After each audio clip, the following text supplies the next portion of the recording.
Paz inverencial, hermanos.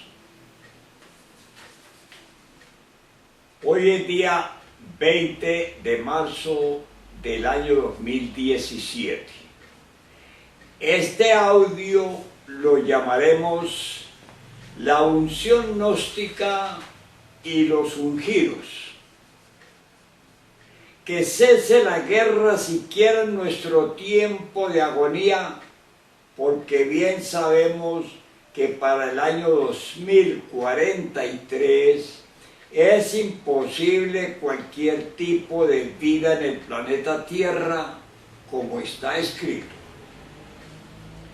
Dedicamos este trabajo de audio sobre la maravillosa doctrina gnóstica cristiana universal de nuestro avatara, Maestro Samael Aumeor, el Cristo Rojo de Acuario, en su cátedra integrada de los tres factores de la revolución de la conciencia, con la maravillosa obra Síntesis de las tres montañas, de su discípulo de la ley y el orden, Maestro Ravolú. Igualmente, un cristificado juez del tribunal del karma cósmico reencarnado en ella y en pleno cumplimiento de su ministerio.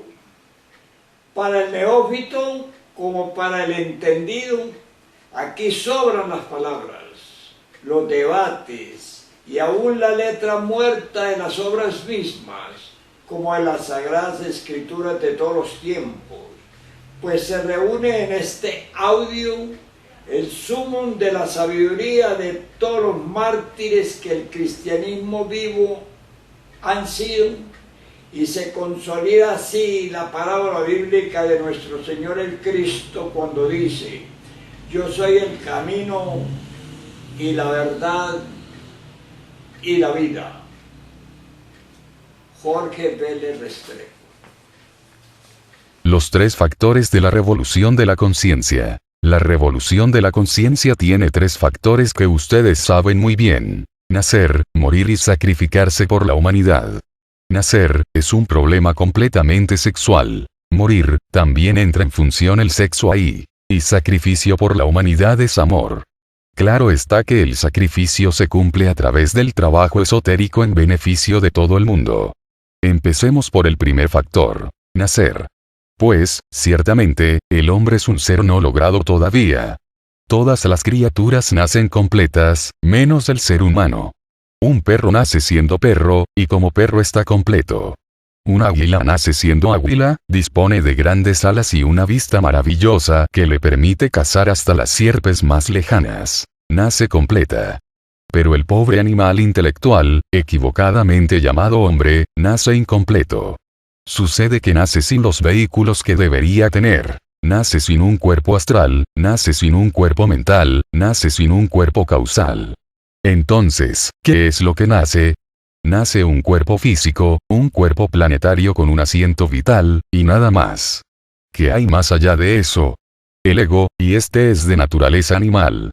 ¿Posee una conciencia el pobre animal intelectual? Sí, sí la tiene, pero embotellada entre el ego. Eso es todo. Una conciencia dormida, una conciencia, dijéramos, una conciencia condicionada por su propio embotellamiento. Así que, concretando, nace incompleto. El germen que penetra, dijéramos, en una matriz para su conveniente desarrollo, por el hecho de haber nacido, no significa, en modo alguno, que ya haya terminado sus procesos completos de desarrollo. El germen que se gestó en un vientre materno y que nació, que vino al mundo, es un germen incompleto en todo sentido. Porque, lo uno, no posee los cuerpos existenciales superiores del ser. Lo otro, pues, no ha terminado ni siquiera de desarrollarse el mismo cuerpo físico. El desarrollo total del cuerpo físico se procesa a través de las edades de los 7, 14 y hasta los 21 años. Gracias a la energía creadora, el cuerpo físico pudo gestarse entre el vientre materno. Gracias a la energía creadora, el cuerpo físico puede continuar sus desarrollos a través de los 7, los 14 y los 21 años de edad. De manera que el mismo cuerpo físico, por el hecho de nacer, no está completo, necesita desarrollarse. Desgraciadamente, vemos como los adolescentes, sin haber completado todavía su proceso de desarrollo, ya están fornicando, lo cual es manifiestamente absurdo. Porque esa energía creadora que ellos están desperdiciando, es necesaria, indispensable para completar el desarrollo del cuerpo físico. De manera que, honradamente, el funcionalismo sexual debería empezar a los 21 años de edad, no antes. Porque antes, el germen ese que entró en el vientre materno, no ha completado todavía sus procesos de desarrollo y someterlo a la cópula, pues resulta absurdo. Mirando pues todas estas cosas, mis estimables hermanos, bien vale la pena reflexionar un poco. De los 21 años en adelante, queda la energía sexual libre para otras actividades. Antes de los 21 años, la energía sexual tiene un solo objetivo: completar el desarrollo del germen que nació. Es decir, completar el desarrollo del cuerpo físico. Después de los 21 años, la energía ha quedado libre. Podría utilizarse después de los 21 años de edad, la energía creadora, para fabricar los cuerpos existenciales superiores del ser y llegar al nacimiento segundo. Desgraciadamente, la gente no sabe utilizar la energía creadora, la energía que fecundó al vientre materno, la energía que permitió al germen que se desarrollara entre el mismo vientre, que naciera y pasara por las edades de los 7, los 14 y los 21 años. La gente no sabe utilizar esa energía.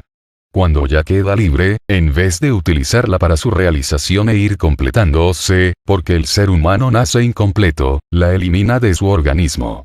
Bien sabemos nosotros que las gentes extraen de su organismo el exoea y, quiero decir con esto, el esperma sagrado. Y eso es gravísimo, al tocar esta cuestión relacionada con el nacimiento, primer factor de la revolución de la conciencia, debemos nosotros comprender que la humanidad actual, en todo sentido, marcha involutivamente. Bien sabemos nosotros que los adolescentes, no solamente gastan el material sexual, la energía creadora o el esperma sagrado, con la copulación, sino que además adquieren vicios, como el de la masturbación. Ese vicio, desgraciadamente, se ha vuelto hoy en día más común que lavarse las manos. Los jóvenes, sean estos varones o hembras, tienen ese desgraciado vicio y así arruinan miserablemente sus cerebros y se idiotizan. Cuántas voluntades que hubieran sido maravillosas y se agotan, cuántos rostros hermosos se marchitan, todo por falta de instrucción. Porque, realmente, tanto varones como hembras no reciben en las escuelas, en los colegios, la debida instrucción sobre la cuestión sexual. Y claro, el impulso sexual les hace sentir la necesidad de hacer uso del sexo, pero como no tienen una orientación, por lo común los jóvenes apelan a hablar con sus amiguitos, las jóvenes con sus amiguitas, y por ahí se inicia el vicio repugnante de la masturbación. Y esa es la desgracia de nuestra época, amén de otros vicios que desgraciadamente se han vuelto también muy comunes, como son el del homosexualismo y el del lesbianismo. Obviamente, los homosexuales son semillas degeneradas que no sirven absolutamente para nada, que no germinan jamás. Las lesbianas lo mismo. Son semillas degeneradas que no pueden germinar nunca. Así que los vicios que existen actualmente en relación con el sexo, son insoportables. Si pudieran los varones y las hembras levantarse limpiamente, con una educación sexual perfecta, completa, todo sería distinto. Si en verdad pudieran los jóvenes, hombres o mujeres, llegar hasta la edad de los 21 años respetando el sexo, con pureza real, pues sería admirable, tendríamos una generación nueva de seres mejores. Desgraciadamente, la pobre humanidad no recibe la educación sexual en el momento en que más la necesita. Así, llegan a la edad de 21 años todos degenerados. Lo normal es que se llegara a los 21 años pero con unos cuerpos sanos, fuertes. Eso sería maravilloso. Si a los 21 años, en momentos en que la energía sexual queda liberada para cualquier otra clase de actividades, pudiera utilizarse con el propósito de crear los cuerpos existenciales superiores del ser, eso sería formidable. Obviamente, creo que ya ustedes conocen la clave de la alquimia, que Kerumeyer la dio en latín, y que dice: Imisum membrum virile in vaginam feminae sine ejaculationes seminis, en síntesis diríamos: conexión del lingam yoni, sin derramar jamás el vaso de Hermes Trismegisto, el 3 veces grande dios Ibis de Tot. Como ven ustedes, estoy dando la clave lisa y llana, pero en un lenguaje decente. Porque al instruir uno a los estudiantes y al hablar sobre los misterios del sexo, debe hacerlo con modestia y en forma vívida, y jamás en estilo vulgar, porque eso sería muy grave, desdeciría mucho de nosotros. Las gentes se escandalizarían y se formarían erróneos conceptos sobre nuestras enseñanzas. Obviamente, el deseo refrenado transmutará completamente el esperma sagrado en energía creadora. Bien, es conveniente que ustedes sepan que la energía sexual, de la cual se habla tanto hoy en día en fisiología, en psicología y en psicoanálisis, etcétera, etcétera, es el mismísimo mercurio de los alquimistas medievales. Esa energía creadora, transmutada, es el mismo mercurio de los sabios. Obviamente, tal mercurio viene a condensar o a cristalizar, mediante las notas do, re, mi, fa, sol, la, si, en una octava superior con la forma maravillosa y esplendente del cuerpo astral. Así que el cuerpo astral no es un implemento necesario para la vida del ser humano. Las gentes viven sin cuerpo astral.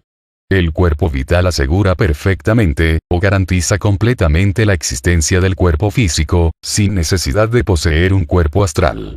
El cuerpo astral es un lujo que muy pocos pueden darse, pero que bien vale la pena darse ese lujo.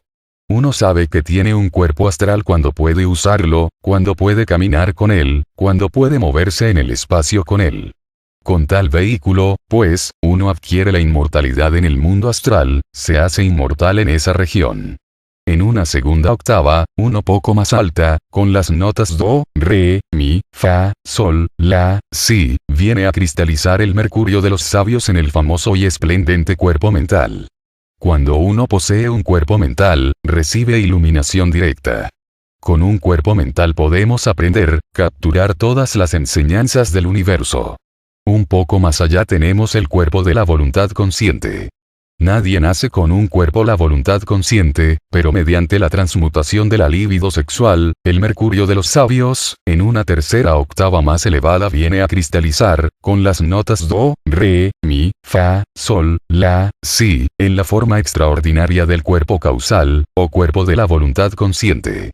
Ya con tales vehículos, físico, astral, mental y causal, es obvio que viene uno a recibir, entonces, los principios anímicos y espirituales y se convierte en hombre.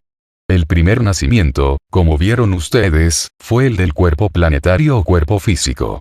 El nacimiento segundo es el del nacimiento del Hijo del Hombre, el nacimiento del hombre en sí, del hombre, concretamente hablando, de manera que uno de los factores de la revolución de la conciencia es nacer como hombre.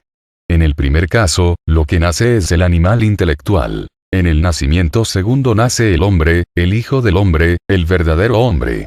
Se dice que el hombre verdadero es el hombre causal. ¿Por qué se le llama, al hombre verdadero, el hombre causal?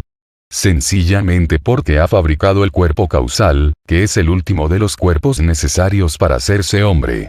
Entonces su centro de gravedad queda establecido en el mundo causal. Allí vive, en esa región. El mundo causal tiene una tonalidad azul profunda, intensiva, eléctrica. Ese es su color fundamental o básico, el del éter o akasa puro. Allí encuentra uno que todo fluye y refluye, va y viene, sube y baja, crece y decrece. En el mundo de las causas naturales conocemos todo el encadenamiento de efectos y causas, de causas y efectos. Toda causa tiene un efecto, todo efecto se convierte en causa, a la vez. Cada palabra que digamos, puede originar muchos efectos, toda una serie de efectos. En alguna ocasión, estando en el mundo causal, escuchaba a un hombre que hablaba, que dictaba una cátedra. Intencionalmente interrumpía a aquel hombre para hacer una objeción a una de sus palabras. Ese hombre causal guardó silencio, hizo bien en haberlo guardado, pero vi enseguida cómo apareció un resultado de mis palabras, de mi objeción. Terminada pues aquella reunión, de inmediato, porque el hombre causal se retiraba. Y al terminar aquella reunión, cada persona salió diciendo algo, su concepto. Y los conceptos, a su vez, produjeron otros resultados, y esos otros resultados produjeron otros y otros, y otros. Total, encontré que la interrupción que yo había hecho, había originado toda una serie de consecuencias. Lo había hecho intencionalmente, con el propósito de investigar la ley de causas y efectos, y el resultado fue ese. En el mundo de las causas naturales, viene uno a conocer lo que es la ley de causa y efecto. Claro, allí se mueven los señores de la ley. Con sus pesos y balanzas, están siempre activos, anotando pues, en los archivos acásicos, el debe y el haber de cada uno de nosotros. En algunas reuniones del mundo de las causas naturales, se asombra uno bastante cuando se encuentra a los distintos adeptos encarnados en el mundo, reunidos en el ágora y vestidos todos civilmente, como nos vestimos aquí en el mundo físico. No quiero decir que esto sea así siempre. Claro que dentro de los templos, los adeptos se ponen sus vestiduras sagradas, pero en ciertas reuniones, en ciertas asambleas, dijéramos, todos estos maestros que en el mundo físico tienen cuerpo, asisten vestidos civilmente, como caballeros, decentemente, como si estuvieran en el mundo físico. Mucha corbata, por cierto, que yo no tengo ni corbata, mucho traje, muy bien arregladito, mucho reloj de pulso, etcétera, etcétera, etcétera, y otras tantas hierbas. ¿A qué se debe eso? Pues a que esa es la región del hombre real, del hombre verdadero, la región del hombre causa. En nombre de la verdad, les digo a ustedes, que yo tengo mi centro de gravedad en el mundo causal. Para poder hablar aquí con ustedes tengo que hacer un gran esfuerzo, pues me estoy proyectando desde el mundo de las causas naturales. Con todos mis vehículos, vivo en el causal, incluyendo el mental y el astral. Si quiero penetrar en el mundo mental, tengo que proyectarme desde el causal hacia el mental, con cuerpo mental. Si quiero viajar por el astral, tengo que proyectarme desde el causal hasta el astral para meterme en cuerpo astral. Y para poder entendérmelas aquí con ustedes tengo que meterme entre el cuerpo físico y hablar con ustedes. Y obviamente, usando este aparato que me permitirá platicar con ustedes, pero normalmente vivo en el mundo de las causas. Y todo hombre causal vive en esa región. De manera que el nacimiento segundo es nacer como hombre causal, es decir, como hombre verdadero. Y ese es el primer factor de la revolución de la conciencia. Nacer, segundo factor. Morir. Si el germen no muere, la planta no nace. Es necesario morir. Es decir, el ego animal debe dejar de existir en nosotros, en nuestra psiquis, si es que queremos gozar de la auténtica iluminación. Normalmente los hermanos gnósticos, los aspirantes, nuestros afiliados, sufren mucho por falta de iluminación. Quisieran ellos moverse en las regiones inefables, visitar el nirvana, o el mahaparanirvana, y escuchar la música de las esferas, etc., pero al verse metidos, esclavizados en esta región tridimensional de Euclides, al no poder percibir ninguna de esas maravillas de los mundos superiores, sufren lo indecible. Y claro, sus sufrimientos, pues, son lógicos, tienen razón en sufrir. Algunos quieren adelantarse a los hechos. Hablando en lenguaje vulgar, les diría que algunos quieren ensillar antes de traer las bestias, u ordeñar la vaca antes de comprarla. Intentan ser unos exploradores del espacio, estas son todavía adquirido las facultades para eso. A veces se meten en el espiritualismo y terminan convertidos en mediums, etc. Y entre paréntesis, el resultado del mediumismo es la epilepsia. Todos los epilépticos que hemos investigado, fueron mediums del espiritismo en pasadas existencias. De manera que no es nada agradable volverse epiléptico. Eso es muy difícil, muy duro. Y bien, continuando hacia adelante, les diré a ustedes que la iluminación no es posible si no se desintegra el ego. Normalmente la conciencia, o digo, anormalmente, porque a eso no le llamaría yo normalmente, está embotellada entre el mí mismo, entre el yo de la psicología experimental. Es claro que mientras la conciencia continúe embotellada entre el ego, enfrascada entre el mí mismo, pues estará dormida, funcionará en virtud de su propio condicionamiento, será subjetiva, incoherente, imprecisa. He escuchado lo que me han informado, pues, en relación con los ataques de los tenebrosos en Guadalajara. Pero les he respondido que todo eso se debe al subjetivismo, al ego, que algunos hermanos resulten posesos por los demonios, que las brujas de la medianoche, montadas en sus escobas, vengan a atormentar a los buenos hermanitos, que los ataquen incesantemente. Las palabras de muerte y muchas otras incoherencias, que me huelen más bien a la secta esta de los haitianos, ¿cómo se llaman estas gentes? Estudiante. Vudú. Maestro. Vudú, ahora me acuerdo. Naturalmente, resulta nefasto eso en el fondo, ¿no? Pero no sucedería ninguna de esas cuestiones tan incoherentes, tan imprecisas, tan vagas, de brujas, de vampiros, de 50.000 cosas por el estilo, si los asistentes no tuvieran ego. La cuestión esa se debe al ego. Cuando han oído ustedes hablar que un Gautama Sakyamuni fuera atacado por las brujas del aquelarre, que lo invadieran, que tomaran posesión de él, que Gautama, de pronto y cuando se para, hiriera de muerte a otra persona diciendo, te mato, vengo a matarte. Eso no se ha visto jamás entre iniciados, no. De manera que todas esas cosas suceden entre personas que tienen el ego. No habiendo ego, no hay nada de eso. Destruyendo el ego, se acaba todo eso. Porque cuando uno destruye el ego, cuando uno pasa por la aniquilación budista, la conciencia entonces se emancipa, se libera, queda autodespierta, se vuelve objetiva, las incoherencias concluyen, no viene sino la iluminación total, absoluta, limpia, sin manchas, sin vaguedades de ningún tipo. Cuando uno tiene la mente objetivizada, la conciencia objetivizada, lo único que reina en uno es la claridad meridiana del espíritu. Se mueve uno, entonces, en el mundo de las matemáticas con perfección, en el mundo de la música con armonía, en el mundo del color con verdadera estética. Ya no padece cuestiones subjetivas, las frases dijéramos inconsistentes, morbosas, subjetivas, brillan por su ausencia. Solamente queda en nosotros el esplendor del ser, la esencia del espíritu, la aristocracia de la inteligencia, la nobleza del corazón. Se vuelve uno un adepto perfecto. Pero las cuestiones de aquelarres, amenazas de muerte, vampiros de medianoche, brujas en sus escobas y toda esa cuestión, no. Pertenecen al mundo, dijéramos, de la incoherencia, de lo subjetivo. Y esa es la base. Se necesita que nuestros hermanos, todos, lleguen a la iluminación real, que despierten de ese letargo milenario en que viven. Mas eso no sería posible si antes no pasaran por la aniquilación budista. Podría sintetizarles a ustedes toda la didáctica, dijéramos, para la aniquilación budista, en muy pocas palabras. Necesitamos vivir alertas y vigilantes, como el vigía en época de guerra. Es en el terreno de la vida práctica, en relación con nuestras amistades, en la casa, en la calle, en el trabajo, donde los defectos que nosotros llevamos escondidos afloran en forma espontánea, y si permanecemos alertas, es claro, que los descubrimos y los vemos. Defecto descubierto, debe ser enjuiciado de inmediato y sometido inmediatamente al análisis. Mediante la autorreflexión evidente del ser, podemos nosotros conocer directamente cualquier defecto. Una vez que hemos comprendido nosotros tal o cual error psicológico, indubitablemente, podemos darnos el lujo de desintegrarlo.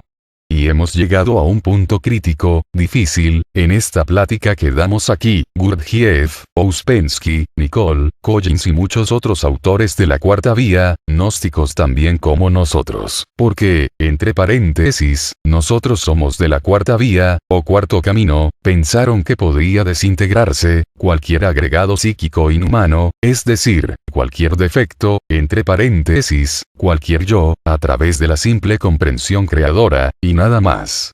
Gurdjieff cometió un error imperdonable, por el cual, naturalmente, se echó grave karma encima, y fue a verse pronunciado contra la Divina Madre Kundalini.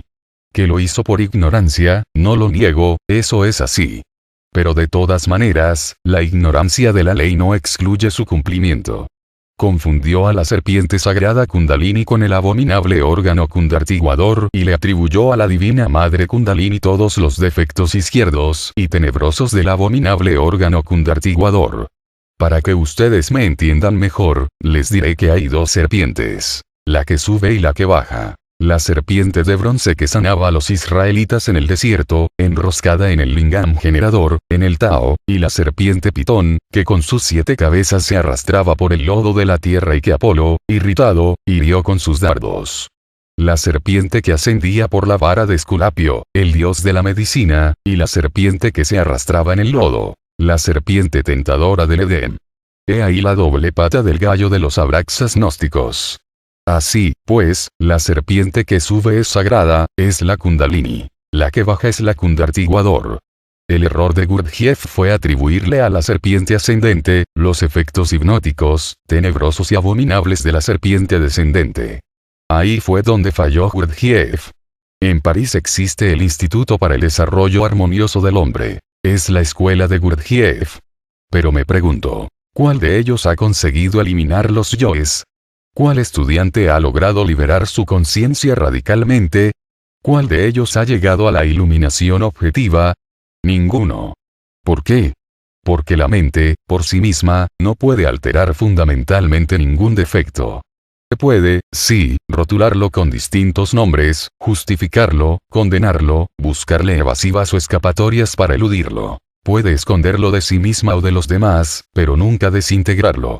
Necesitamos de un poder que sea superior a la mente, pero Gurdjieff le quitó ese conocimiento a sus discípulos, yo no se los quito a los estudiantes.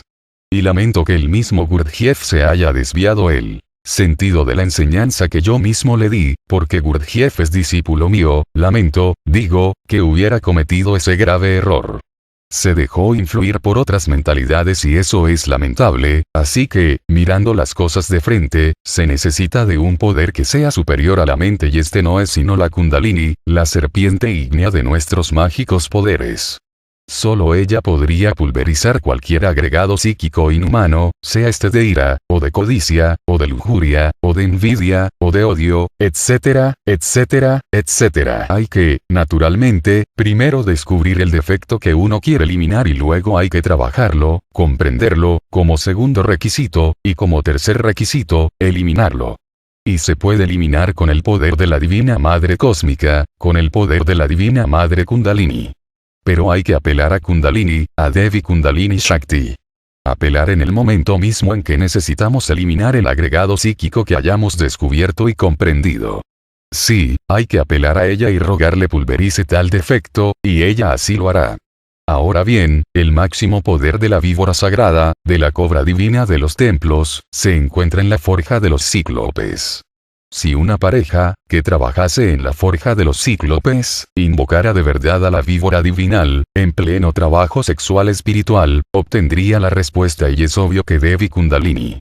Debe uno, pues, apelar a ese poder trascendental y maravilloso de la cobra de los misterios antiguos, de la víbora divina. Los que no tiene compañera, o la mujer que no tiene consorte, también pueden apelar a la cobra sagrada. Ella de todas maneras trabajará y desintegrará cualquier defecto. Solo quiero decir que el máximo de su poder está en la forja de los cíclopes, en la fragua encendida de Vulcano. Les hablo a ustedes en este lenguaje que creo que entienden, puesto que son hermanos que ya han hecho el curso no. Y que por lo tanto, tienen que estar preparados para entender este idioma. Porque cuando se habla de los misterios sexuales, se debe hablar con decencia, con dignidad, nunca en lenguaje vulgar. Siempre en un lenguaje esoterista, edificante y esencialmente dignificante. Si consiguen ustedes pasar por la aniquilación budista, si consiguen ustedes morir radicalmente, despertarán absolutamente, aquí y ahora. Entonces se harán conscientes de la vida en los mundos superiores. Pero hay que morir para despertar, repito, aquí y ahora. Cuando uno despierta verdaderamente, el problema ese del desdoblamiento deja de existir. Ya queda uno consciente, tanto en el mundo físico como en los mundos superiores. Y sea que su cuerpo esté dormido, sea que esté despierto, siempre vive consciente. Ya desaparece, en forma definitiva y para siempre, el problema del desdoblamiento astral. Porque si su cuerpo duerme, queda consciente, está consciente en el mundo astral. Vive consciente, actúa conscientemente allí, y regresa a voluntad su cuerpo físico, a la hora que le dé la gana. Entonces, ¿en qué queda el problema del desdoblamiento? Como problema, deja de existir. Lo importante sería despertar. El tercer factor es el del sacrificio por la humanidad. Es necesario amar a nuestros semejantes, pero el amor hay que demostrarlo con hechos concretos, claros y definitivos. No basta decir que amamos a nuestros semejantes, no. Hay que demostrarlo con hechos, hay que estar dispuestos a subir al ara del supremo sacrificio por la humanidad, hay que levantar la antorcha de la sabiduría, para iluminar el camino de otros, hay que estar dispuesto a dar hasta la última gota de sangre por todos nuestros semejantes, con amor verdadero, desinteresado, puro, de manera que el tercer factor de la revolución de la conciencia es el del sacrificio por nuestros semejantes. Nacer, morir y sacrificarnos por la humanidad, son los tres factores que nos convierten a nosotros en verdaderas encarnaciones del Cristo cósmico. Esos tres factores nos vienen a convertir en dioses, aunque tengamos cuerpos de hombres. Esos tres factores vienen a hacer de nosotros algo distinto. Nos transforman en deidusos o dioses inefables, Elohims, divinos daimones, etc. Si nosotros únicamente trabajáramos con el primer y segundo factor, el de nacer y morir, pero no amáramos a nuestros semejantes, no hiciéramos nada por llevar la luz del conocimiento a otras gentes, pueblos y lenguas, caeríamos en un egoísmo espiritual, muy refinado, que nos impediría todo avance interior. Pues, si solamente nos preocupamos por nosotros y nada más que por nosotros, olvidándonos de tantos millones de seres que pueblan el mundo, incuestionablemente nos autoencerramos en nuestro propio egoísmo. En esa forma, el yo del egoísmo no nos permitiría la iluminación. El egoísmo se puede presentar en formas sumamente refinadas, y hay que eliminarlas. Porque en tanto tengamos egoísmo dentro de nosotros mismos, pues, la iluminación no será posible. El egoísmo está formado por múltiples yoes dentro de los cuales se halla enfrascada la conciencia. Que hay que desintegrar esa multiplicidad de yoes egoicos, es verdad. Pues, si no lo hiciéramos, la conciencia continuará embotellada, estrecha, limitada, condicionada, y cualquier posibilidad de iluminación sería anulada. Nosotros debemos comprender que toda la humanidad es una gran familia. Desgraciadamente, estamos embotellados en muchos afectos y consideramos únicamente como familia a unas pocas personas que nos rodean, lo cual es egoísmo. Porque todos los seres humanos, sin excepción de raza, credo, casta o color, somos una sola familia. Y esa familia se llama humanidad. Si únicamente miramos como hermanos a los que nos rodearon desde la cuna, vamos muy mal. Si únicamente queremos servir a estas gentes que se dicen nuestros familiares, marchamos egoístamente. Se hace indispensable ver en cada persona a un hermano. Esto que digo no es por mero sentimentalismo, sino porque en verdad todos somos hermanos. No es una frase meramente sentimentalista. Es real, tal como se escucha. Somos una sola familia, una sola gran familia que no debería estar dividida, una familia enorme que puebla la tierra y que se llama humanidad. A esos, nuestros hermanos, necesitamos llevarles el conocimiento, mostrarles la senda, a fin de que, algún día, ellos también puedan hallarle llegar a la liberación final. Si nosotros queremos la felicidad, debemos luchar por la felicidad de otros. Mientras uno más da, más recibe, pero al que nada da, hasta lo que no tiene le será quitado. ¿Cómo podríamos nosotros alcanzar la auténtica felicidad nirvánica o paranirvánica, aquí y ahora, si no trabajamos por la felicidad de otros? La auténtica felicidad del ser no puede ser egoísta. Se logra, únicamente, mediante el sacrificio por nuestros semejantes.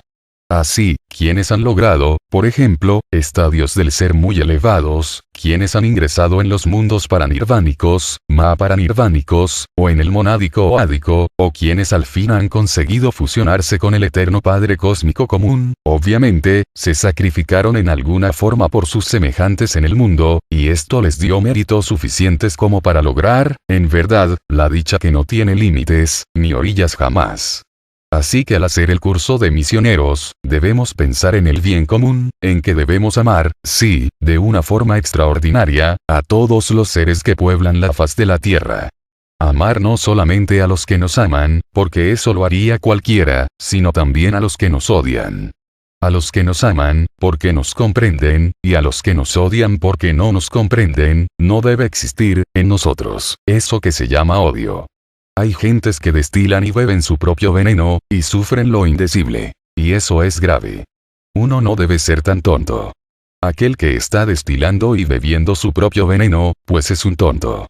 Aquel que se ha forjado un infiernito en su mente y lo que carga a todas horas es ese infiernito en su entendimiento, es un necio.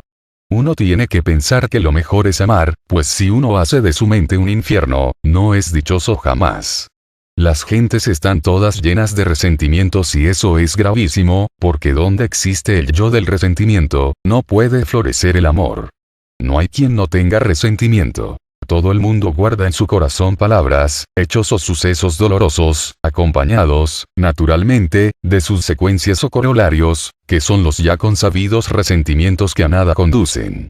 El resentido, no sabe amar, es revanchista, no sabe amar. El que odia, está muy cerca de la maldición. Hay que saber comprender a los demás, aprender a mirar el punto de vista ajeno, si es que queremos saber amar. Las gentes son incomprensivas, las gentes no quieren entender a otras gentes, sencillamente porque no saben ver el punto de vista ajeno. Si uno se sitúa en el punto de vista ajeno, aprende a perdonar. Cuando uno sabe perdonar, aprende a amar. Pero si uno no es capaz de perdonar a nadie, no sabe amar. Ahora, perdonar en forma mecanicista, no sirve para nada. Uno podría perdonar, sencillamente porque aprendió en la doctrina gnóstica que se debe perdonar, pero eso es automático, no sirve.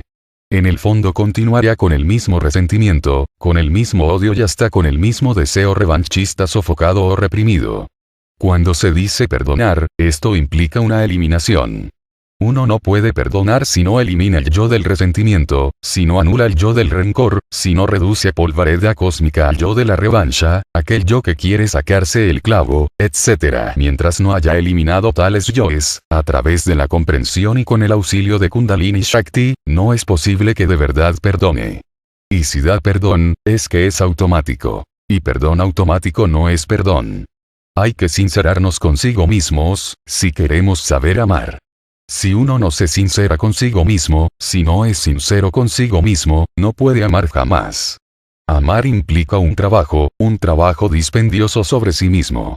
¿Cómo podría uno amar a otro si no trabaja sobre sí mismo, si no elimina de su interior los elementos de la discordia, de la revancha, del resentimiento, del odio, etc.? Cuando tales elementos infrahumanos existen en nuestra psiquis, la capacidad de amar queda anulada. Nosotros necesitamos amar, sí, a todos nuestros semejantes. Pero, repito, esto implica un trabajo. Uno no puede amar mientras existan los elementos del odio en sí mismos. Si queremos amar, debemos ser sinceros, autoexplorarnos, autoinvestigarnos para descubrir esos elementos que nos incapacitan para amar.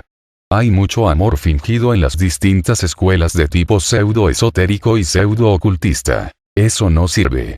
Nosotros los gnósticos no debemos aceptar amor fingido. Debemos ser exigentes consigo mismos. ¿Vamos a amar a nuestros semejantes o no los vamos a amar? Seamos sinceros. No se trata de que nos dejemos llevar de sentimentalismos sublimes. Podríamos creer que sí amamos, cuando en verdad no estamos amando. El amor es algo muy sublime. Les voy a poner a ustedes un ejemplo, o algunos ejemplos sobre amor. El fundador de Nueva York era un hombre muy inteligente. Tenía, pues, una esposa, y muy digna. Cuando fundó a Nueva York, pues, aquello parecía una paradoja. Allí no había sino vegetación, árboles, montañas, etcétera, etcétera. Él concibió la idea de una gran ciudad, al contemplar aquella región. Pero era la época dorada, la época en que la gente tenía la sed de oro en los Estados Unidos, aunque siempre la ha tenido, pero en aquella época era muy manifiesta la codicia por el oro físico, las minas de oro, etc. Y él, yéndose por el mundo, cometió un error que lo considero muy grave: abandonar a su esposa en plena montaña.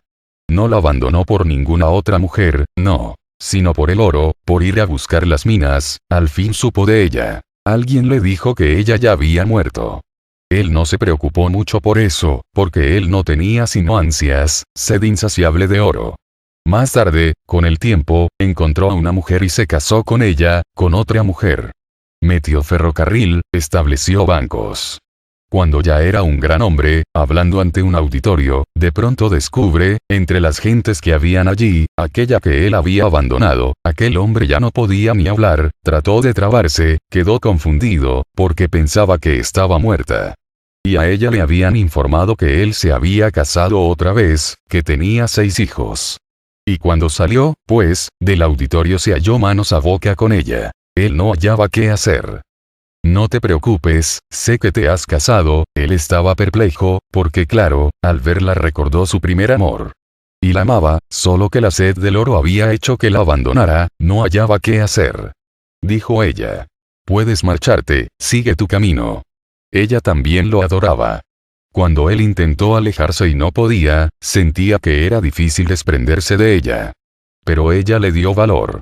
No mires hacia atrás, le dijo, marcha hacia adelante, no te detengas por mí. Debes triunfar, te amo mucho y quiero tu triunfo. Él se fue caminando como un sonámbulo, hasta que ella se marchó. Ella lo amaba demasiado. Él hubiera podido dejar a la otra mujer de inmediato e irse con esta, pero ella prefirió su felicidad. Eso es amor. ¿Cuál de ustedes se siente capaz de hacer eso? Ser capaz de renunciar a lo más amado, por la felicidad misma de lo más amado. Es que el amor no quiere recompensas, es dádiva de sí mismo, trabajo con renuncia de los frutos, no quiere sino el bien de otros, aun a costa de la propia felicidad. Entender el amor es un poco difícil. Si se define, se desfigura. Es más bien como una emanación, surgida, dijéramos, del fondo mismo de la conciencia, un funcionalismo del ser. Hay que entender, hay que comprender, pues, la necesidad de saber amar a nuestros semejantes. Porque mediante el amor podemos transformarnos, y amando, repartir bendiciones, llevar la enseñanza a todos los pueblos de la tierra, encaminar a otros con el máximum de la paciencia, saber perdonar los defectos ajenos. Incuestionablemente, al llevar uno la enseñanza a otros, encontrará muchas resistencias. Indubitablemente, le lloverá a uno, en muchas ocasiones, piedras. Pero hay que saber amar y perdonar a todos, no reaccionar tanto. Las gentes viven reaccionando ante los impactos que provienen del mundo exterior. Hay siempre una tendencia a reaccionar.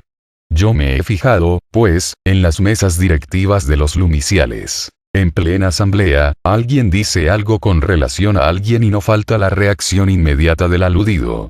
Algunas veces con ira, otras veces con impaciencia, pero en alguna forma reacciona. Rara vez he visto una mesa directiva donde un sujeto XX permanezca impasible, sin reaccionar ante lo que otros digan. Hay esa tendencia de todo el mundo, a reaccionar contra todo el mundo. Mas qué chistosas son las gentes. Basta mover un botón y truenan y relampaguean. Y si se mueve otro botón, sonríen dulcemente. Los humanoides son máquinas que todo el mundo maneja a su antojo. Son como un instrumento de música, donde cada cual toca su propia canción. Si alguien quiere que ustedes sonrían, basta decirles palabras dulces y darles palmaditas en el hombro, sonríen dulcemente. Si quiere que truenen o relampagueen, basta decirle unas cuantas palabras duras y ya se ponen con el entrecejo fruncido y reaccionan inmediatamente. Yo mismo, aquí estoy platicando con ustedes y los veo un poco sonrientes. Si en este momento les echara un regaño, ¿qué sucedería? Cambiarían de inmediato, ya no estarían tan sonrientes, ya las cejas aparecerían fruncidas. Qué tristeza, pero así es. ¿Por qué? Son máquinas, un instrumento que todo el mundo toca o instrumentos como la guitarra. El que quiera verlos contentos, dirá unas cuantas palabras dulces, y ahí estamos felices. Pero el que le dé su gana de verlos furiosos, diga unas palabras duras y ya estaremos terribles. De manera que dependemos de otros, no tenemos libertad, no somos dueños de nuestros propios procesos psicológicos, cada cual hace de nosotros lo que le venga en gana. Unas cuantas palabritas de lisonja e inmediatamente. Nos sentimos autoimportantes. Otra palabrita de humillación, y qué tristes y pequeños nos sentimos. Si cada cual hace de nosotros lo que quiere, entonces ¿dónde está nuestra autonomía? ¿Cuándo dejaremos de ser máquinas? Sucede que para aprender a amar, hay que adquirir autonomía, porque si uno no es dueño de sus propios procesos psicológicos, y jamás puede amar, ¿cómo? Si otros son capaces de sacarnos del estado de paz al estado de discordia, ¿cuándo podríamos amar? Mientras uno dependa de otros psicológicamente, no es capaz de amar. La dependencia obstaculiza el amor. Necesitamos nosotros acabar con la dependencia, hacernos amos de sí mismos, dueños de nuestros propios procesos psicológicos. Cuando yo tuve la reencarnación de Tomás de Kempis, escribí en mi libro Imitación de Cristo en aquella antigua reencarnación, una frase que dice: yo no soy más porque me alaben, ni menos porque me vituperen, porque yo siempre soy lo que soy, de manera que debemos permanecer impasibles ante la alabanza y ante el vituperio, ante el triunfo y ante la derrota. Siempre serenos, impasibles, siempre dueños de sí mismos, de nuestros propios procesos psicológicos. Así sí, marchando por ese camino, llegaremos a estar siempre estables en eso que se llama amor. Necesitamos nosotros establecernos en el reino del amor, pero no podríamos hacerlo si no fuésemos dueños de nuestros propios procesos psicológicos. Pues, si otros son capaces de hacernos rabiar cada vez que quieran, si otros son capaces de hacernos sentir odio, si otros son capaces de hacernos sentir el deseo de revancha, obviamente no somos dueños de sí mismos. En esas condiciones, jamás podríamos nosotros estar establecidos en el reino del amor. Estaríamos en el reino del odio, en el de la discordia, en el del egoísmo, en el de la violencia, pero jamás en el reino de eso que se llama amor. Debemos permanecer estables en el reino del amor. Tenemos que hacernos dueños de nuestros propios procesos psicológicos. Si golpeamos en una puerta, por ejemplo, y nos reciben a piedras porque vamos a dar la enseñanza gnóstica, y si nos alejamos de allí, dijéramos, con el deseo de revancha, o terriblemente confundidos por el dolor, entonces no serviríamos para misioneros gnósticos.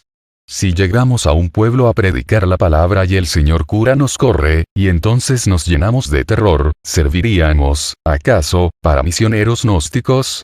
El temor nos incapacita para amar. ¿A qué le tenemos miedo nosotros? ¿A la muerte? Si para morir nacimos, ¿y entonces, qué? Que muera uno, unos días antes o unos días después, ¿qué? Siempre tiene que morir. Entonces, ¿a qué le tenemos miedo?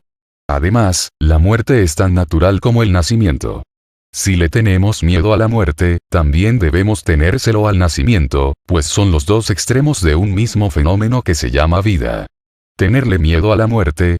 ¿Por qué, si todo lo que hace tiene que morir? Las plantas nacen y mueren, los mundos nacen y mueren. Esta misma tierra nació y un día será un cadáver, quedará convertida en una nueva luna. Así, pues, temer a la muerte, ¿por qué? La muerte es la corona de todos, y por cierto que es hasta muy bella. Uno no debe mirar a la muerte jamás con horror. Hay que mirarla como es. Ver un cadáver en un féretro, en la mitad de una sala, no es haber comprendido el misterio de la muerte. El misterio de la muerte es muy sagrado. Y jamás se podría comprender el origen de la vida, el misterio de la vida, si antes no se ha comprendido a fondo, el misterio de la muerte. Cuando uno entiende de verdad lo que son los misterios de la muerte, entiende los misterios de la vida. Y la muerte nos depara, pues, deliciosos momentos. Con la muerte viene la paz. Bien vale la pena, pues, no tener miedo al morir. Y si alguien muriera en el cumplimiento de su deber, trabajando por la humanidad, ese alguien sería premiado con creces en los mundos superiores. Dar uno la vida por sus semejantes, es algo sublime. Eso fue lo que hizo el divino Rabí de Galilea, es lo que han hecho todos los santos, los mártires. San Esteban, apedreado por enseñar la palabra. Pedro, crucificado con la cabeza hacia abajo y las piernas hacia arriba, para indicar el trabajo en la forja de los cíclopes. Esos son ellos, verdaderos mártires.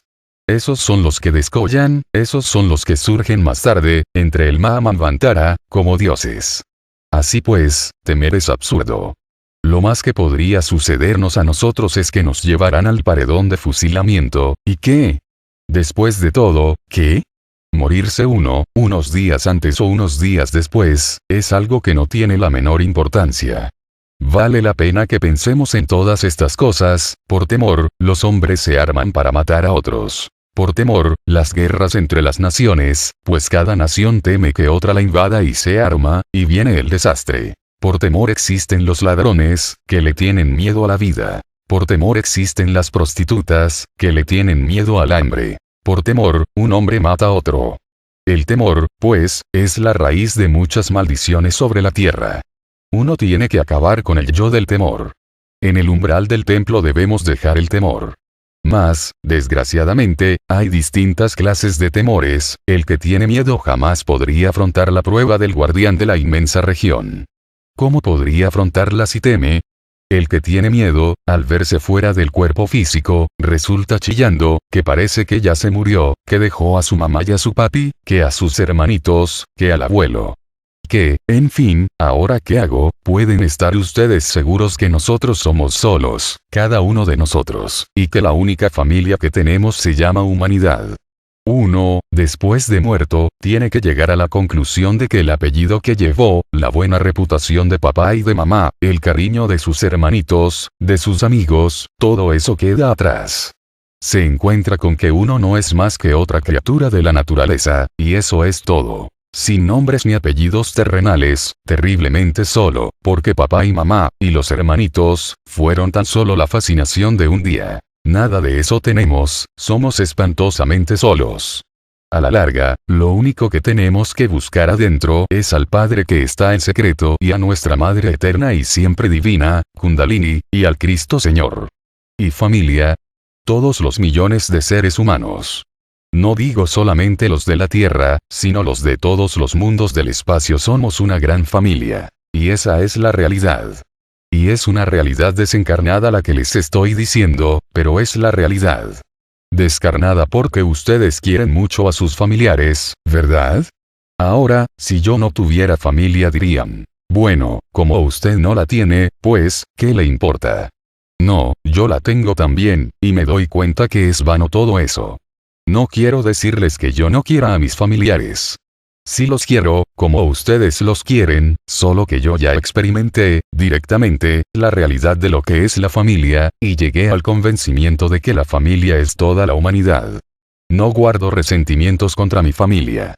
No vayan a creer ustedes que estoy hablando con algún resentimiento, no. Cuando digo que experimenté la realidad de lo que es la familia, quiero referirme, en forma trascendental, a la enseñanza. Fuera del cuerpo físico, se me enseñaron los misterios de la vida y de la muerte. En alguna ocasión, se me hizo sentir la muerte por anticipado. Se me hizo salir del cuerpo físico. Ya fuera de la forma se me hizo adelantar en el tiempo para verme muerto. ¿Qué vi? Un cadáver. ¿Qué había en ese ataúd? Un cuerpo. ¿Cuál? El mío. ¿Quiénes estaban ante ese ataúd, en la sala llena de flores y coronas de difuntos? Los familiares. Entre mis familiares, estaba ahí mi madre terrenal. Me acerqué a ella, besé su mano y dije, gracias por el cuerpo que me diste. Mucho me sirvió ese cuerpo, resultó maravilloso, gracias. Me acerqué a todos los otros familiares, despidiéndome de ellos. Abandoné aquella morada y me sumergí entre el seno de la naturaleza, convencido de que estaba desencarnado, que había naturaleza. Valles, montañas profundas, océanos, nubes, aire, sol. ¿Y mis familiares, qué? Eso había quedado en el pasado, ya no tenía familiares. Los nombres y apellidos, mi linaje, mi pueblo, mi lengua, ¿en qué habían quedado? Cosas del pasado. Ahora estaba sumergido entre una naturaleza salvaje, absolutamente solo. Y entonces mi querida familia, ¿qué? Solamente pude exclamar. Ya no tengo familia. ¿Y los seres que me rodearon? Eso fue en el pasado. Ahora estoy solo, espantosamente solo. Soy tan solo una criatura de la naturaleza, una naturaleza salvaje. Lo que hay son unos valles, unas montañas, una tierra húmeda por la lluvia. ¿Y mi casa? ¿Cuál casa? Ya no tienes casa. ¿Y bienes? Mucho menos bienes terrenales. ¿De dónde los voy a sacar? Entonces, ¿quién eres? Una partícula de la naturaleza, una naturaleza salvaje que nada tiene que ver con cuestiones de familia. Conclusión. Mi familia es toda la humanidad o todas las humanidades, o todos los mundos de las humanidades planetarias, y eso es todo. Sentí, sin embargo, un poco de tristeza, al darme cuenta que todavía el cordón de plata no se había roto. Hubiera querido romperlo, pero permanecía intacto. No me quedó más remedio que regresar. Yo pensaba que ya estaba desligado, absolutamente, de la forma física, me dije, y me tocaba volver otra vez, y volví, sí, entré en mi cuerpo. Esa es la realidad, pues, en relación con familiares, parientes, allegados, primos, hermanos, tíos, sobrinos, nietos, bisnietos, tataranietos, y en fin, todo eso que nos fascina en el fondo. Nosotros necesitamos elevar un poco el corazón con la frase Sun Sun Corda. Arriba corazones. Y saber que todos somos una gran familia. Ver en cada persona a un hermano, sentir a cada uno de nuestros hermanos como carne de nuestra carne, como sangre de nuestra sangre. No ver a los otros como extraños, como particulares, como gente distinta, porque eso es absurdo. Todos somos una enorme, una inmensa familia que se llama humanidad. Entonces debemos sacrificarnos por esa inmensa familia, con verdadero amor. Si así lo hacemos, marchamos con el tercer factor de la revolución de la conciencia en forma plena. Trabajando uno por los demás, también es recompensado. Aunque uno renuncie a los frutos de la acción, siempre es recompensado. Trabajando por los demás podemos cancelar el karma viejo que traemos de vidas anteriores. He conocido a muchas personas enfermas que viven autoencerradas en sí mismas, quejándose siempre de sus dolores.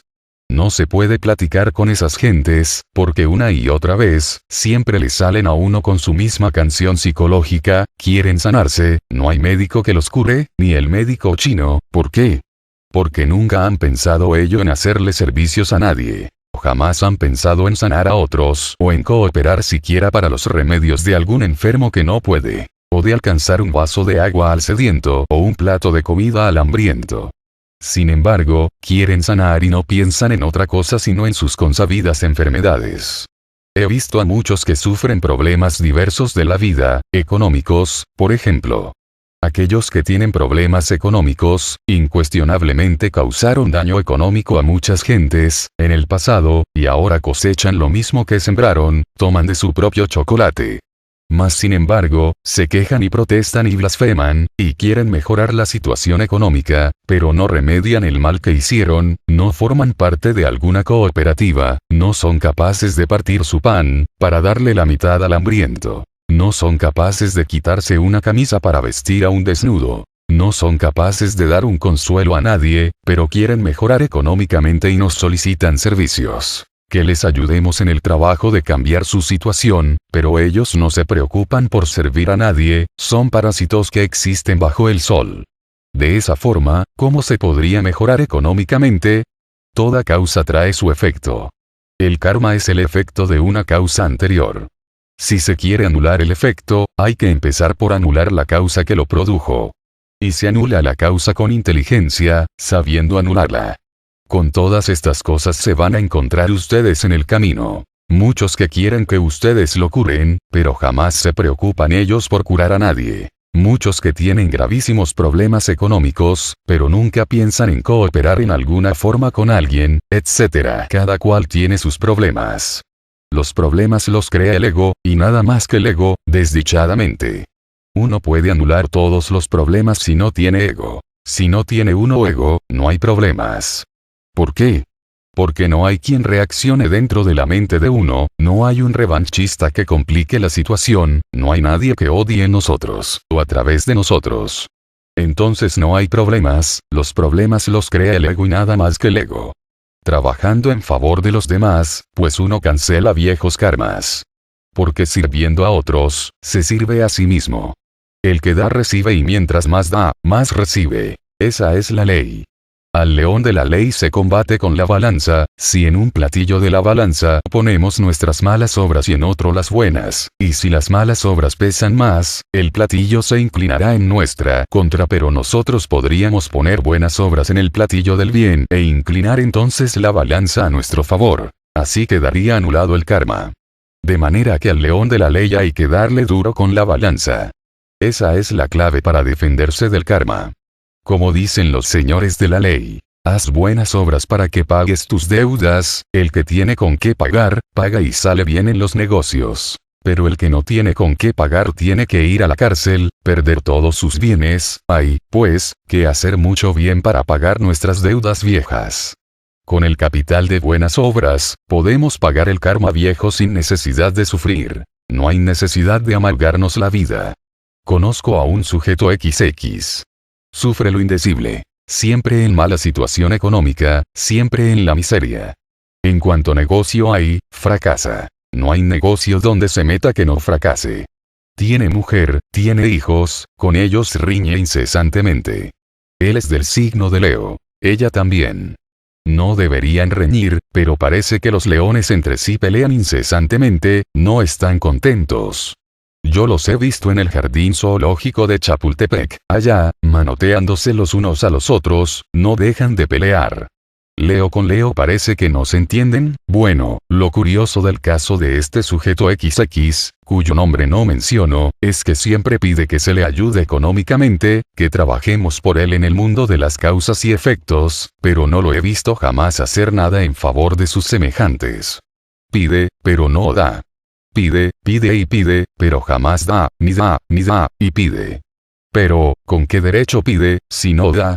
Es como querer uno que le perdonen sus deudas si no es capaz de perdonar a sus semejantes.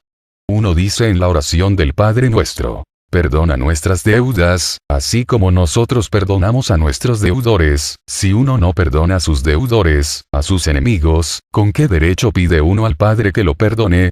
¿Qué derecho le asiste, para pedir perdón, cuando no es capaz de dar perdón? ¿Con qué derecho pide piedad, cuando no es capaz de dar piedad?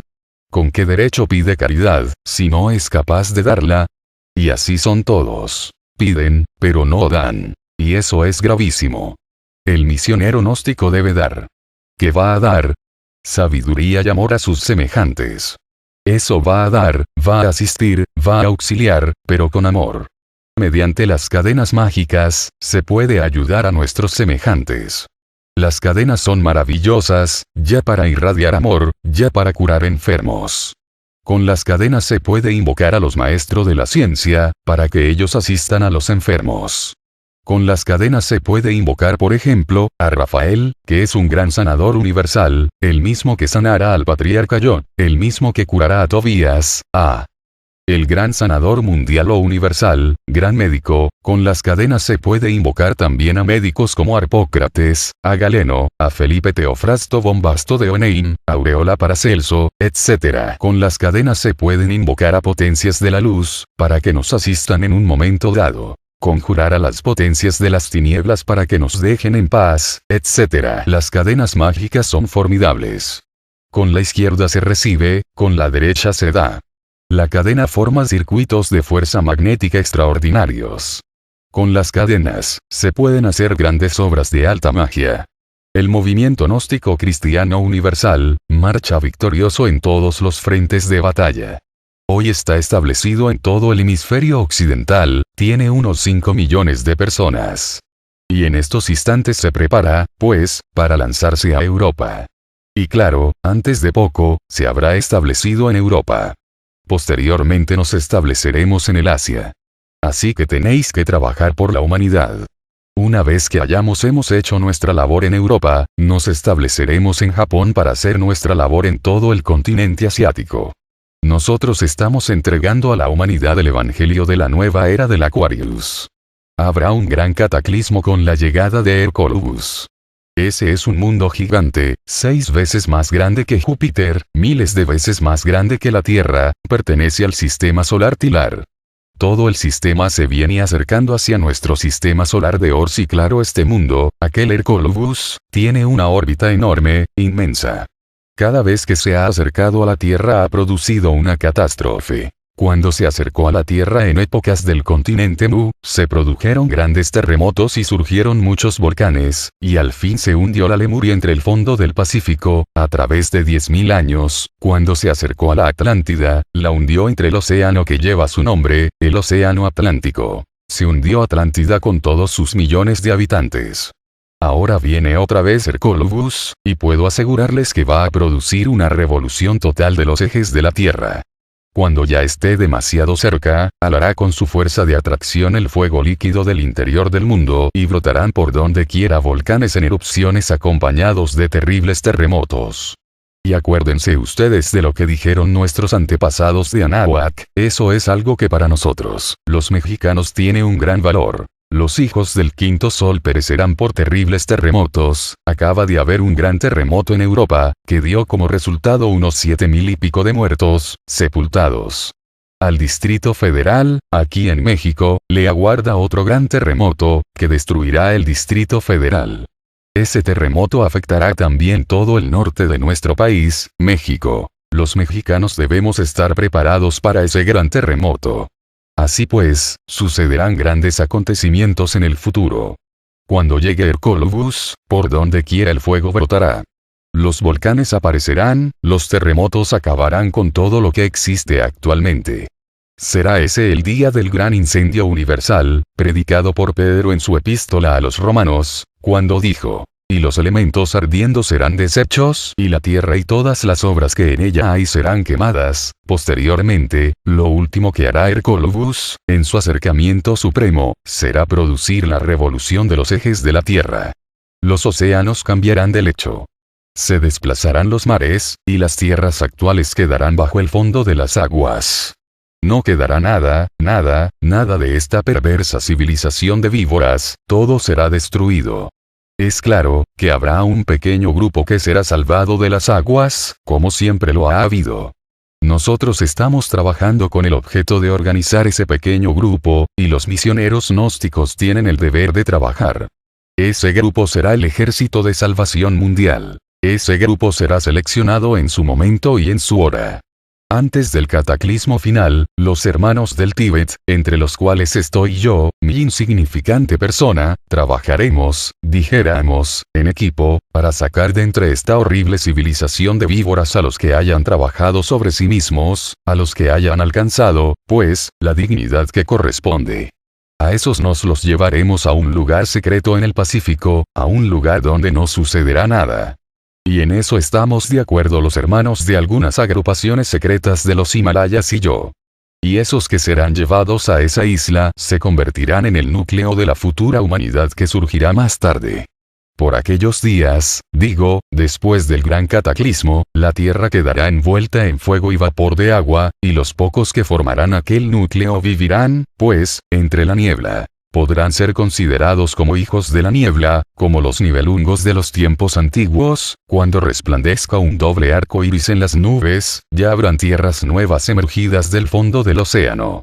Y en esas tierras nuevas vivirá una humanidad nueva, una humanidad inocente y pura, una humanidad perfecta. Entonces vendrá la Edad de Oro, anunciada por Virgilio, el poeta de Mantua, cuando dijo: ya llegó la Edad de Oro y una nueva progenie manda. Nosotros estamos trabajando para crear el Ejército de Salvación Mundial. Es nuestra labor y será labor de todos los misioneros. Abriremos lumiciales por todas partes, con el propósito de ir creando ese Ejército de Salvación Mundial. Los tiempos del fin ya empezaron y estamos en ellos. Hercolubus está a la vista de todos los observatorios del mundo. En la sede patriarcal de México tenemos un mapa cósmico, sobre el gran acontecimiento que se avecina. ¿De dónde salió ese mapa? Salió de una hemeroteca. ¿Quién lo trazó? Los astrónomos. Eso es un mapa oficial que se conoce en todos los observatorios del planeta Tierra. Si los señores astrónomos no lo han publicado, ¿a qué se debe? A la censura. Les está prohibido de llevar a los pueblos, pues, al estado, dijéramos, de desesperación psicológica. Ellos están prohibidos por la ley pero no lo ignoran, lo saben, y los mapas los tienen en su poder. Así que lo que yo estoy hablando es algo completamente oficial, que ya se conoce. Ahora comprenderán ustedes por qué motivo nos preocupamos tanto, en estos instantes, por llevar la enseñanza. Es claro, que necesitamos, pues, cooperar con el Sol. El Sol va a acabar con esta raza y va a plantear sobre el mapa del mundo una nueva. Y nosotros necesitamos cooperar con el Sol. Esta raza ya dio sus frutos. Lo que tenía que dar, ya lo dio. Estamos en la hora final. El reloj del destino está parado. El viejo Saturno, en forma de esqueleto, con su guadaña en la mano está junto al reloj, y de un momento a otro la catástrofe. Y esa es la cruda realidad de los hechos, mis estimables hermanos, y por ahora doy por concluida esta plática con ustedes. Bueno, hermanos, paz inverencial. Transcripción de la obra Síntesis de las Tres Montañas. V.M. Ravolú. Introducción.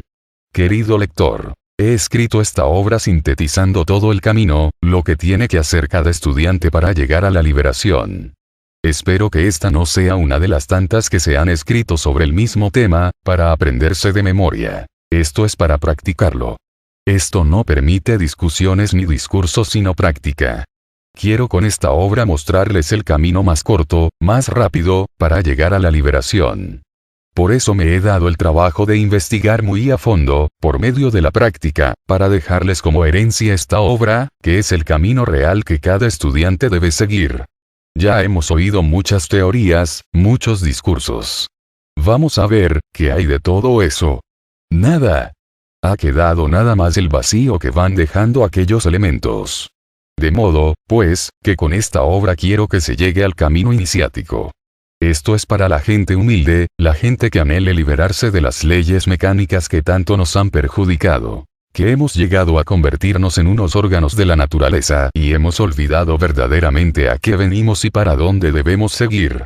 Hay que dejar el orgullo y meterse con paciencia a practicar la guía que doy en este libro, para que lo experimenten y puedan ustedes mismos dar testimonio más adelante a otros que pregunten. Uno no debe jamás aprender para uno solo, sino pensar siempre en la humanidad, primeramente. Cuando se piensa en la humanidad en general, así va creciendo la chispa del amor, se va fortaleciendo dentro de uno y el ascenso es más efectivo. De modo, pues, que nosotros aprendemos para enseñar, no para guardar dentro de sí todos aquellos conocimientos y la humanidad que perezca.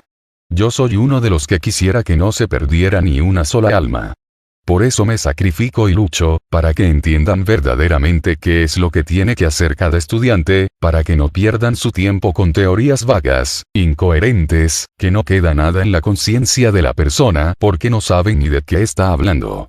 Lo mejor es hablar con conocimiento de causa, tal como lo estoy haciendo aquí con mi corazón en la mano, suplicándoles que practiquen para que se salgan del estado inconsciente en que se encuentran.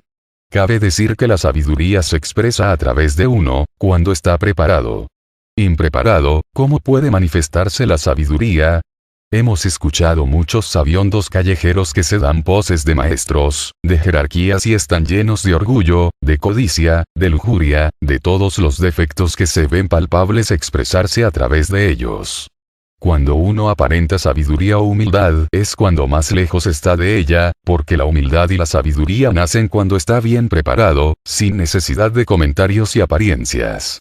Les pido por favor a los que lean esta obra, perdonadme los errores que en ella encuentren porque no soy escritor, no soy intelectual. Simplemente estoy describiendo lo que conozco, con mis términos sencillos y prácticos. El camino de la liberación. Fraternalmente, Joaquín Amortegui Balbuena. Primera montaña. Mucho se ha hablado del camino iniciático. Ahora me permito explicar más detalladamente, el camino hacia la liberación. Tenemos que empezar a elaborar nuestras propias energías. Sabemos que el ser humano es una máquina que tiene 7 centros, 2 superiores y 5 inferiores. Estos 5 centros no trabajan con su propio hidrógeno, por lo cual la máquina humana anda mal, trabaja muy mal. Sabemos muy bien que de estos 5 centros inferiores, los 4 primeros roban la energía del quinto, que es el centro sexual. Por eso nadie puede llegar a la castidad si no organiza primeramente su máquina humana. Que estos centros o cilindros trabajen debidamente, cada uno con su propia energía. Así podremos fabricar el hidrógeno 12, que es el del centro sexual. Mientras no hagamos este trabajo es perder tiempo, porque siempre la parte sexual estará desequilibrada, lo mismo que los otros centros.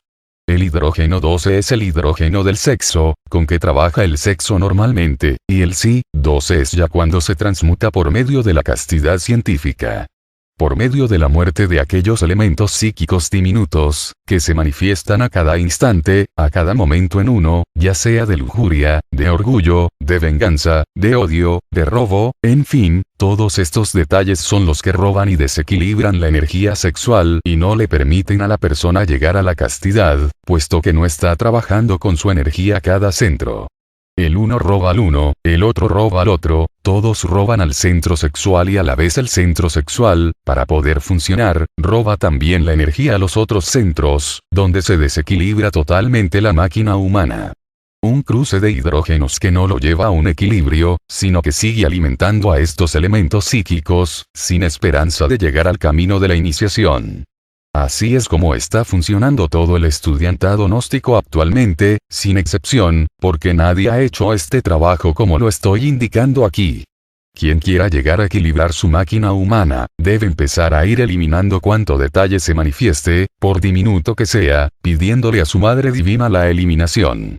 Así es que vamos equilibrando la máquina humana, para lograr verdaderamente nuestro fin, que es el camino iniciático. Durante el día están manifestándose todos estos elementos psíquicos, que son los que alimentan al ego. Con este tipo de muerte va clasificando la energía para cada centro, hasta que queda normalmente trabajando y podemos entonces elaborar el sí, 12 por medio de la transmutación, que es el que nos permite entrar por el camino iniciático, despertar el fuego sagrado y empezar a ascender por la primera montaña. Cuando se empieza a trabajar con la muerte, tal como lo he enseñado y lo explico, vienen los cambios de la energía en el discípulo. Uno empieza con el mercurio negro, segundo el blanco, tercero el amarillo y cuarto el rojo. El rojo ya es el fuego sagrado. Despierta y empieza a ascender por la médula espinal. Este es el principio del trabajo que tenemos que realizar. No hay otro camino para empezar la primera montaña o el trabajo esotérico. Pueden buscar por donde quieran, si no se empieza por ahí no ha empezado el trabajo. Aquí mueren las teorías y los hechos son los que sacan adelante al discípulo. De modo, pues, que aquí son hechos y no palabras.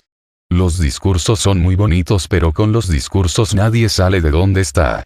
Con paciencia se consigue todo lo que uno quiera y es lógico que el camino es difícil pero no imposible.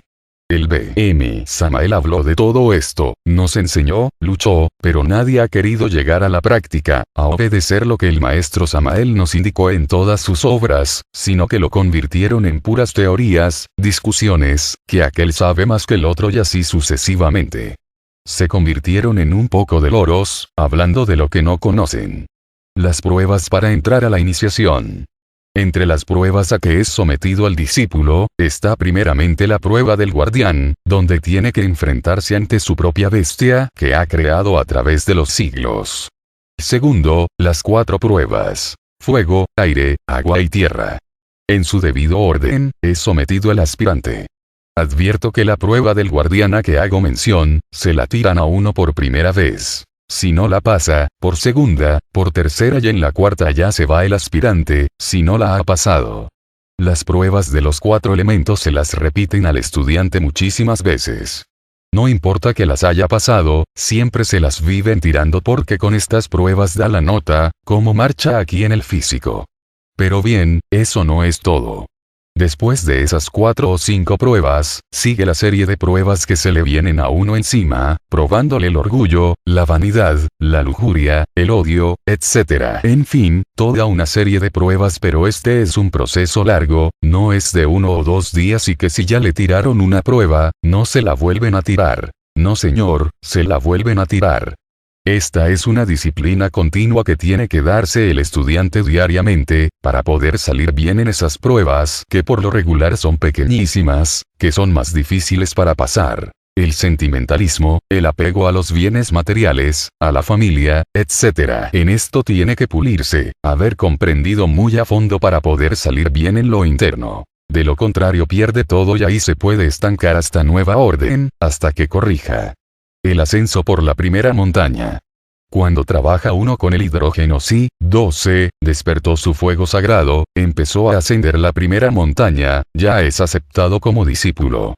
Recuerde, querido lector, que la primera montaña son las iniciaciones del fuego, donde de acuerdo con el trabajo psicológico que vaya haciendo el discípulo, va ascendiendo el fuego sagrado con más rapidez. De modo, pues, que esto tiene que llevar equilibrio entre la muerte y el nacimiento, si es que quiere verdaderamente avanzar por el camino, porque esta energía, el fuego sagrado, asciende es de acuerdo con los méritos del corazón. Un egoísta demora muchísimo tiempo, el triple de veces para encender el fuego, puesto que es una persona que no quiere sino todo para ella y no enseñar a los demás. O sea, que no le importa la humanidad y es lo principal que debe tener un iniciado. Tener en cuenta que, si él quiere salvarse, debe bregar a salvar a los demás para que no fracasen. Eso se llama amor. En la primera vértebra que se gana recibe la espada. Una espadita pequeña, cacha blanca, que de una vez tiene que ponérsela en el cinto porque la lojía negra se le viene encima, a bregarle a quitar esa vértebra que se ganó y con esa espada tiene que defender su trabajo, porque le ha costado. Las magas negras le llueven por montones, ya física, ya internamente, para bregarle a robar el fuego que se ganó. Y a medida que va subiendo el fuego va alargando la espada, hasta que encarna su íntimo, que ya viene a ser la espada flamígera. La espada de mágicos poderes, que tiene poder sobre la naturaleza. Cuando uno encarna al íntimo lo coge la ley del 7, sea que el íntimo cada 7 años se va manifestando con más fuerza, más sabiduría, más esplendor, más poder dentro de sí, hasta que llega a la edad de los 42 años. No hay que hacerse ilusiones que porque encarnó al íntimo ya va a quedar con toda la sabiduría y toda la fuerza, porque él nace como cualquier niño y va creciendo y expresándose por la ley del 7, hasta llegar a la edad madura que son los 42 años, que ahí sí está en todo su esplendor. Cuando se habla de años, no se está hablando de años físicos o tridimensionales sino años esotéricos. Así vamos ganando vértebra por vértebra, van despertando los chakras e iglesias. El iniciado va dominando los 4 elementos de la naturaleza, a medida que va ascendiendo, hasta cuando llega a la quinta de mayores, que es calificado como hombre auténtico. En la quinta iniciación de mayores es cuando el iniciado escoge el camino, la directa o la espiral. El camino se escoge de acuerdo con la revolución de la conciencia. Si es una persona pasiva, pues escoge la espiral. Si es revolucionaria escoge el camino directo. El que coge la espiral es porque no le interesa su liberación y la espiral no la aconsejo yo ni a un enemigo, porque no llega nunca a la liberación. De modo, pues, que invito a aquellos revolucionarios, a que reflexionen y se jueguen el todo por el todo. El camino directo trae triunfos, pagos que le hace la jerarquía a uno. Por la espiral no hay triunfos, ni pagos ni nada. Cuando ya escoge el camino y escoge la directa, es que viene a encarnar la tríada primaria, que es Atman, Buddhi, Manas. Cuando uno fabrica su cuerpo causal, Manas, de hecho se encarnan las 2 fuerzas superiores y queda un iniciado de misterios mayores. Ya queda convertido en un maestro de misterios mayores, misterios del fuego. Pero no hay que confundir los misterios del fuego con las iniciaciones de oro, que son completamente diferentes. Esta aclaración la hago para que todo el que lea esta obra sepa qué es lo que tiene que hacer primero, para comenzar la primera montaña. Cuando se encarnan esas 3 fuerzas dentro del iniciado, se convierte en un gran maestro. Tiene derecho en la culminación de esa montaña a pasar a una capilla redonda, muy hermosa, donde puede darse un descanso, meditar, hacer un recuento retrospección de todo su trabajo que acaba de realizar. Esto es minucioso, porque ahí queda mucha sabiduría para el maestro manifestarla más tarde, para luego renunciar ahí a esa felicidad y emprender la segunda montaña.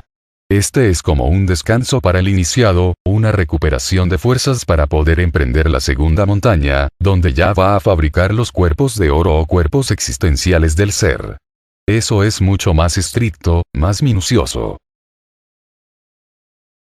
Segunda montaña. A medida que empieza el iniciado a trabajar con la fabricación de los cuerpos de oro, aquellos de fuego van muriendo y van siendo reemplazados por los de oro. En la segunda montaña es mucho más exigente el trabajo que en la primera. No se puede dar un paso sino en base a la muerte y nacimiento, o sean 3 factores definitivamente.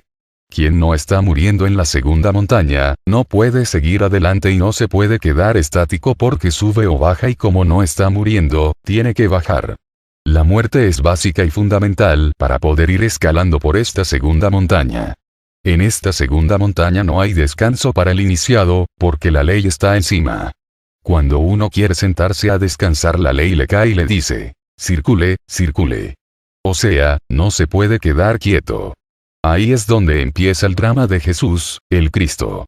El drama cósmico que cada iniciado debemos vivir en los mundos internos, paso a paso pero muy consciente, porque ahí no se puede dar un paso sin tener conciencia. Se vuelve aquel drama tan consciente, que uno cree a ratos que es en carne viva que está, porque no hay paso que dio Jesús que no lo tenga que dar uno. El dolor, la amargura, todo se siente como si fuera en carne viva. Por eso el Maestro Jesús dijo: yo soy el camino, yo soy la verdad, porque nadie podrá llegar al Padre si no es por medio del Cristo, la cristificación total. En la segunda montaña es donde se da el lujo de encarnar al Cristo interno, individual, el de todos los poderes sobre el cosmos, sobre la naturaleza y sobre todo. Este niño es de una figura bellísima, que no se puede explicar verbalmente porque el verbo desfigura. También lo coge la ley del 7. Él nace como un niño pequeñísimo, de brazos y va creciendo de acuerdo con los 3 factores que vaya el iniciado trabajando y al amor, porque el alimento del Cristo es el amor, porque Él es amor. A medida que va ascendiendo el iniciado, el niño va creciendo y se va manifestando con más poder y más sabiduría. Va despertando sus facultades terriblemente poderosas, donde ya tiene poder sobre el cosmos y sobre todas las creaciones. Cuando este niño se desarrolla, que se fabrica el cuerpo causal de oro, es donde se recibe la auténtica iniciación venusta. Ahí es donde ya tiene que empezar a desintegrar el yo causa totalmente, que no quede ni la sombra de los defectos, para poder tener acceso a la tercera montaña. Por eso es que el iniciado tiene que desintegrar el yo causa. Sin la desintegración del yo causa no podrá jamás pisar las puertas del absoluto, porque puede haber encarnado a Padre, Hijo y Espíritu Santo dentro de sí, pero ese Padre, Hijo y Espíritu Santo ante el absoluto son mecánicos, no puede penetrar porque el rayo de la creación está dividido en 3 leyes, que no le permite entrar al absoluto. Por eso se dice que Dios mismo tiene que morir, porque al haber encarnado ese iniciado las 3 fuerzas superiores, Padre, Hijo y Espíritu Santo, es un Dios, capaz de crear por medio del Verbo. Pero como ante el absoluto son mecánicas, Él tiene que pasar por una gran muerte mística para poder las leyes fusionarse en una sola. Tercera montaña. Como les decía, la tercera montaña es la muerte mística de 2 leyes, para fusionarse en una. Estas se llaman las iniciaciones de luz. Este ya es un iniciado de luz, porque ha muerto el yo causa en su totalidad. Porque ha tenido el iniciado que eliminar el yo causa, el 100%. Entonces se convierte en el hijo muy amado del Padre, un hijo de la luz. Aquel que llega a esta etapa de la cristificación total se convierte en un hijo de la luz y del amor, porque es una fuerza universal y cósmica, consciente a todo instante y a todo momento, sin perder la individualidad. Estos son los hijos de la luz, aquellos que llegan a cristificarse totalmente, que no queda mancha ni por dentro ni por fuera, ni las sombras siquiera del ego. Ahí es cuando puede regresar al seno del Padre, lleno de felicidad absoluta y con plena libertad, porque es una libertad auténtica. Se llega a la inmortalidad, donde puede conservar sus vehículos sin estar sujetos a leyes ni a tiempo. Por eso Jesús tiene su cuerpo físico, todos sus cuerpos existenciales del ser, fuera del tiempo. No tiene nada que ver el tiempo con esos vehículos, porque siempre estarán jóvenes y como Él los quiera volver, porque tiene el poder de la ubicuidad. Por eso el símbolo del gran sepulcro y la gran cruz, con su corona llena de piedras preciosas, vivas, que es la culminación total de la tercera montaña. El símbolo del sepulcro es el símbolo de cuando mueren las 2 fuerzas para nacer como unidad. Entonces, el símbolo del sepulcro o del ataúd es por la muerte que tiene que pasar el iniciado, para luego crucificarse como un Cristo y ponerse la gran corona, que simboliza la corona de Rey de Reyes. A las 2 leyes se las absorbe una y queda unido a la gran ley, conectado al absoluto directamente por la gran ley. Ese es el símbolo de los aztecas, el águila tragándose la serpiente, para llegar a la unidad, a la liberación total. El absoluto no se puede describir porque es de donde depende la creación, todo lo existente. Está fuera de leyes porque es la gran ley. De modo pues, que todo sale y vuelve al absoluto. Las mónadas salen inconscientes y al realizar el trabajo que hago mención en esta obra, tienen que regresar con el 100% de conciencia al absoluto, a formar parte de la gran conciencia y a gozar de esa felicidad absoluta. Para tener derecho a quedarse en el absoluto definitivamente, el iniciado tiene que haber dejado a un discípulo en el camino ya trabajando, para poder darse el lujo de desaparecer. Mientras no deje un discípulo, un iniciado que haya escogido el camino directo y esté haciendo su revolución de la conciencia con los tres factores, no puede entrar al absoluto a quedarse definitivamente, sino tiene que entrar y salir. Por eso el maestro Samael se dio el lujo de desaparecer de esta humanidad, porque me dejaba a mí. Si no hubiera sido así, el maestro estuviera aquí con nosotros físicamente, trabajando y luchando. No doy más detalles en esta obra, porque el discípulo tiene que por sí mismo descubrir los triunfos, los pagos y todos los premios que la jerarquía le va dando por sus grandes sacrificios. Conclusión final. Esta será la última obra que se escribe a los hermanos de la senda, porque ya no se van a escribir más. El maestro Samael agotó su vida llamándonos, mostrándonos el camino y perdió su tiempo, puesto que hasta ahora no ha habido uno que empiece verdaderamente un camino real. Digo que esta es la última obra, porque este es un llamado que hago a todo el estudiantado gnóstico para que dejen de teorizar, de discursos al aire y se metan a trabajar, porque el tiempo es demasiado corto para seguir en lo que se ha estado, sin hacer nada. El tiempo del fin se acerca a pasos gigantes. La primera señal está cumpliéndose, que es cuando la luna se parta en dos pedazos, y ya entró en acción esto. Ya la luna se está partiendo. Es el primer aviso. Cuando la luna se parta en dos pedazos, el fin ha llegado y ya empezó. De modo pues, que no hay tiempo que perder en discursos, en monerías, en bobadas que no lo llevan a uno a ninguna parte. Son los tres factores los que se deben practicar para poder alcanzar méritos y poder ser transportados a la isla por sus méritos. La segunda señal, ya para el fin, es cuando aparezca el quinto ángel del Apocalipsis, que hará llover fuego a la tierra. Muchos se reirán y pensarán que yo estoy asustando. No soy un metemiedos. Estoy hablando conscientemente lo que conozco. No estoy hablando de teorías vagas, sin fundamento. Habla mi conciencia. Cuando salga el quinto ángel con su espada, haciendo llover fuego a la tierra, estará con él la gran águila, lista para el ataque. Bajo sus garras destrozará todo aquello maligno que encuentre por delante. Nadie escapará. Solamente aquellos que hayan trabajado con tres factores, tendrán la oportunidad. Se pensaba que esto demoraría mucho tiempo. No. Estamos sobre el tiempo. De modo pues, que este es un llamado que hago a todo el estudiantado, para que dejen de pelearse unos con otros y se pongan a trabajar seriamente, como lo hace un verdadero gnóstico. Llamado especial a las damas gnósticas. Viendo y analizando profundamente el caso de las mujeres, me dirijo a ellas con el fin de sacarlas de ese estado o de ese complejo en que se encuentra la mujer hoy en día. Resulta claro y preciso que la mujer ante el varón no es deficiente en ningún sentido. Es el complemento del varón y a la vez el varón es el complemento de la dama. Por eso se unen parejas, para crear. De modo que el complejo de las mujeres es porque nosotros los machistas lo hemos creado a través de los siglos. Equivocadamente dicen que la mujer es lunar y que el hombre es solar. Eso es falso, porque tan lunar es la mujer como el hombre que no ha creado sus cuerpos solares.